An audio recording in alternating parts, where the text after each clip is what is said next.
Hello friends, நம்ம இன்றைக்கி இதை பற்றி பார்க்க போகிறோம்னா இலக்கிய வரப்போகிற எபிசோடில் என்ன இன்ட்ரெஸ்டிங்கான சுவாரஸ்யமான விஷயம் நடக்க போகிறதாங்க பார்க்க போகிறோம். வாங்க வீடியோக்குள்ளே போயிடலாம்.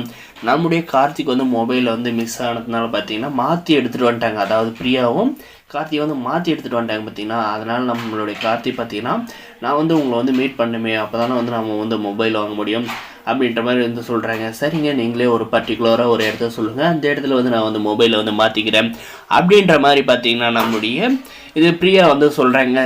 நம்ம கார்த்தி பார்த்தீங்கன்னா சரிங்க, சரி 2-3 டைம் நம்மளும் மீட் பண்ணிட்டோம்.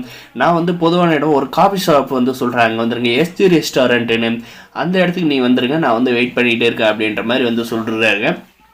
நம்முடைய கார்த்தி ஜாலியாக சந்தோஷமாக ரெடி ஆகிட்டு இருக்காங்க.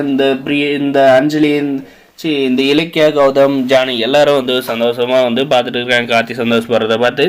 அதுக்கப்புறம் பார்த்தீங்கன்னா சரி நம்ம கிளம்பலாம் அப்படின்ட்டு நம்முடைய கார்த்தி பார்த்தீங்கன்னா ஃப்ரெஷ்ஷாக ஆகிட்டு சும்மா ஜம்முன்னு புது மாப்பிள்ளை மாதிரி கிளம்பி பிரியாவை பார்க்கறதுக்காக போகிறாங்க. அப்போ பார்த்தீங்கன்னா நந்தி யாரா இந்த குறுக்க வருவாங்கன்னு சொல்லுவாங்க பார்த்தீங்கன்னா, ஏதோ நந்தி குறுக்க வந்தோ ஏதோ ஒன்று சொல்லுவாங்க, அது என்னன்னு எனக்கும் தெரியல அப்படின்ற மாதிரி பார்த்தீங்கன்னா அந்த கௌதமும் இந்த இலக்கியெல்லாம் குறுக்க எங்கே கார்த்தி இவ்வளோ சந்தோஷமாக போகிறேன் சொன்னால் நாங்களும் உங்க கூட வருவோம்ல அப்படின்ற மாதிரி சொல்கிறாங்க.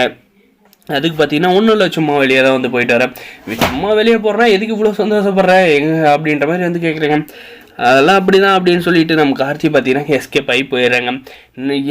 உடனே நம்ம இலக்கிய பார்த்தீங்கன்னா கௌதம் நீங்கள் போட்ட பிளான் கரெக்டாக போதா இல்லை கார்த்தி இவ்வளோ சந்தோஷமாக இருக்கானே, கடைசியில் பிரியா மறக்க முடியாத போயிட போகிறான் அப்படின்ற மாதிரி சொல்கிறாங்க. அப்படியெல்லாம் எதுவும் ஆகுது, பிரியா கையில் நான் ஒரு லிமிட்டோடு தான் நடிக்க சொல்லியிருக்கேன் அப்படின்ற மாதிரி சொல்கிறாங்க. காஃபி ஷாப்புக்கு போனது பார்த்தீங்கன்னா நம்முடைய பிரியா வந்துடுறாங்க. வந்துட்ட பிறகு பார்த்தீங்கன்னா எங்கள் கை இப்போ எப்படி இருக்குது, நல்லா இருக்கா, மருந்து போட்டிங்களா, அப்படி மாத்திரை சாப்பிட்டீங்களா அப்படின்ற மாதிரி எல்லாம் நல்லா விசாரிச்சுட்டு என்ன சாப்பிட்றீங்க அப்படின்னு கேட்டு நம்முடைய பிரியாவுக்கு பிடிச்ச மாதிரியே பார்த்தீங்கன்னா காஃபி ஆர்டர் பண்ணேன். ஆல்ரெடி ரெஸ்டாரண்ட்டில் சொல்லி வச்சுருந்தாரு, அந்த காஃபியில் பார்த்தீங்கன்னா ஆர்டின் இருக்கணும், அன்பை வெளிப்படுத்துற விதமாக அப்படின்ற மாதிரி சொன்னதும் பார்த்தீங்கன்னா அந்த ரெஸ்டாரண்ட்னு பார்த்தீங்கன்னா பிரியா அதே மாதிரி காஃபி கேட்டது பார்த்தீங்கன்னா அதே ஆர்டின் ஷேப்பில் காஃபி எடுத்துகிட்டு வந்து தராங்க. இதை பார்த்த பிரியா பார்த்தீங்கன்னா இவர் நம்மளை இம்ப்ரெஸ் பண்ணுறாரு போல இருக்குது அப்படின்ற மாதிரி நினைக்கிறாங்க. நம்ம கார்த்தியும் பார்த்தீங்கன்னா அதை பார்க்குறங்க. நம்ம பிரியாவும் நம்முடைய கார்த்தியும் பார்த்தீங்கன்னா பேச ஆரம்பிச்சு அப்படியே அவங்களுக்குள்ள ஒரு கெமிஸ்ட்ரி வைப்ரேட் ஆகுதுங்க. உடனே பார்த்தீங்கன்னா இந்த வைப்ரேட்டரெல்லாம் பார்த்தா இந்த கௌதமுக்கு வயிறு எரிஞ்சு, இலக்கியா நீ நானும் இப்படி தானே இருந்தோம் அப்படி தானே இருந்தோன்னு, முதல்ல உனக்கு கல்யாணம் ஆச்சு, உன் வேலையை பாடுறா, அவனுடைய வாழ்க்கையை ஒரு பொண்ணு கெடுத்துட்டு போச்சு, இப்போ தான் அவன் வாழ்க்கை சந்தோஷமாக இருக்குன்னு நினச்சான், அவனை வாழ விட்றா அப்படின்றதான் சொல்ல வரணும்னு எனக்கு தோணுது. கௌதமை பார்த்து வரப்போ விஷயம் என்னோட இந்த வீடியோஸ் லைக் மார்க்கா சார்.